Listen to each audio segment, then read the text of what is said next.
राज्याचे महसूल मंत्री आदरणीय चंद्रशेखर बावनकुळे साहेब यांनी चांगले ऐतिहासिक निर्णय शेतकऱ्यांच्या बाबतीमध्ये या महाराष्ट्रामध्ये घेतले गेलेले।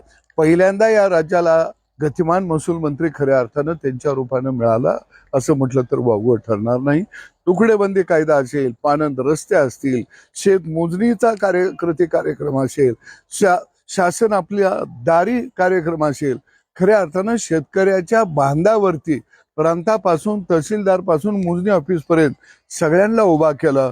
परंतु काही अधिकारी नाराज असल्याचं वर्तमानपत्रात आणि वेगवेगळ्या ह्याच्या माध्यमातून आम्हाला समजत आहे।